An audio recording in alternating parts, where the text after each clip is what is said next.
We begin our conversation this morning in South Africa, where the country is facing a looming disaster with hundreds of dams across the country failing to meet safety regulations due to a lack of capacity in the Department of Water and Sanitation.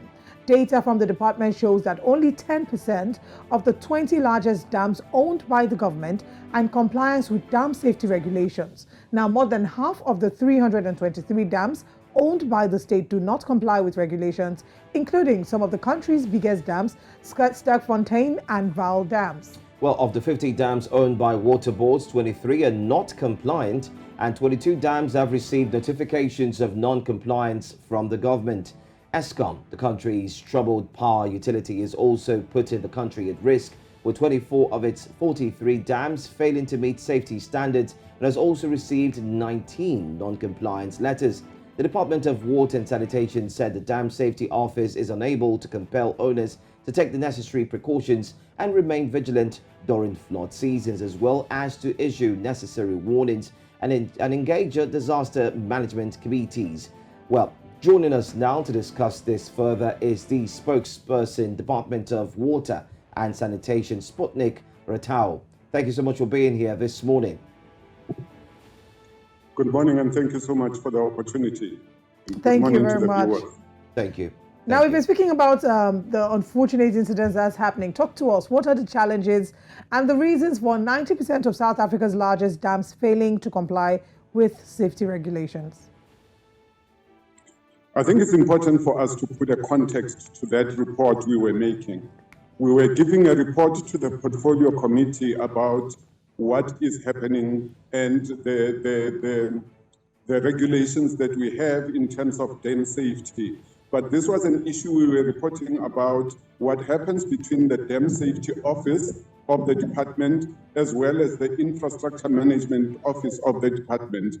And what we were reporting is that in terms of the regulations, we have to have the Dam Safety Office has got to receive reports from the Infrastructure Management Office of the safety standards that are set in the regulations that they adhere to. So the matter is not about the dams failing to be safe in terms of infrastructure, in terms of how it is managed, in terms of what it can be able to do in operations. But it is rather about the reporting between the two units. In terms of the regulations, every 5 years, there needs to be reports that are put together to be able to get to the Dam Safety Office with regards to how the dams are actually operating. And that is where the fault lies, not that the dams are unsafe.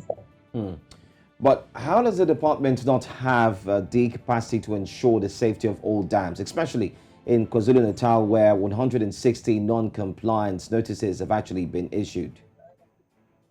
The matter is about the need to appoint what we call the approved professional providers, and these are not available within the department. Therefore, what we have done is put in a process which is going to be finalized by March of 2023, where in all of the provinces, we will have these registered approved professional providers who are actually adequately qualified professional engineers in the sector, in the capacity of being able to do the inspections as per the regulations of the dams as well. Because these are not just your ordinary engineer that you can pick up from the street, but they have to be adequately registered with the Engineering Council of South Africa. And therefore, that process is underway.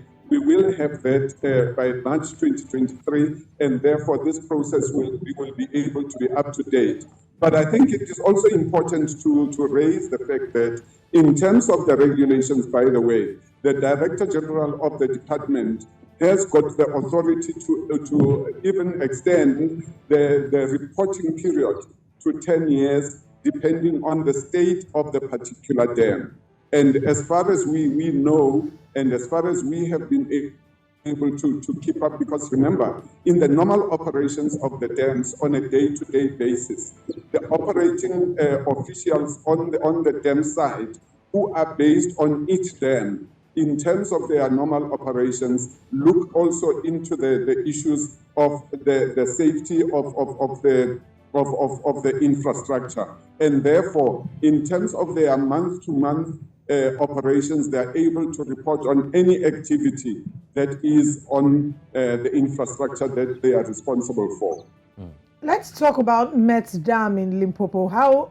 What is the situation, the current situation? What are the dangers that this dam poses to the public? As the reports that we're having is that it's been declared unsafe.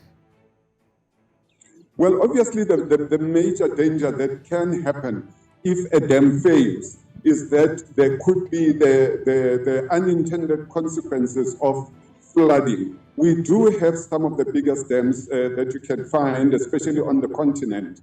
So we have to ensure that such an issue does not arise.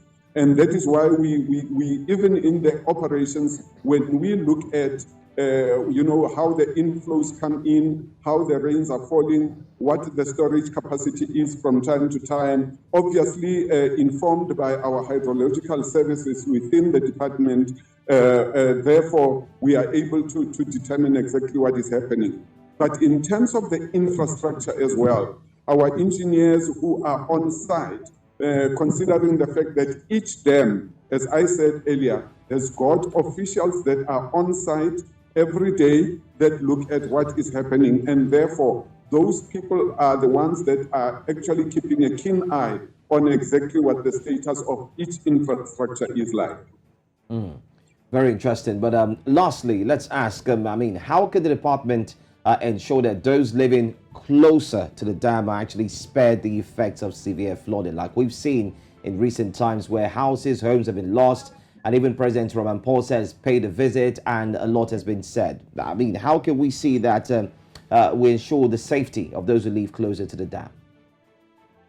In the normal operations of our infrastructure and in normal operations of measuring the flows in our rivers and so on, which is what our hydrological services colleagues do on a daily basis, almost on an hour-to-hour basis. We actually are able to ensure that in case of a rise in activity, we are then able to make a decision to say, do we increase releases at our infrastructure? But in so doing, we work together with local government through the disaster management centers of the provinces, as well as the emergency services of each local municipality of those communities that could be affected, so that the messaging, the warnings can be able to come through.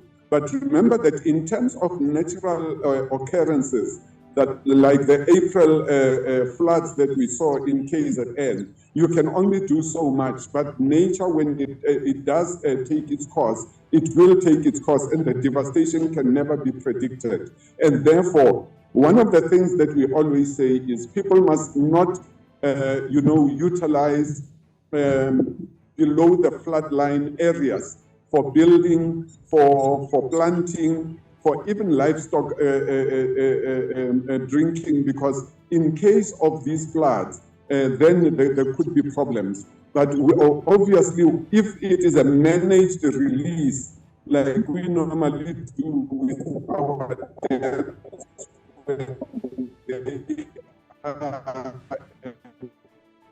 All right. I'm sure the network issues there, but thank you so much for talking to us. Spokesperson, Department of Water and Sanitation, Sputnik Ratau, breaking it down there concerning the dams in South Africa and the latest updates.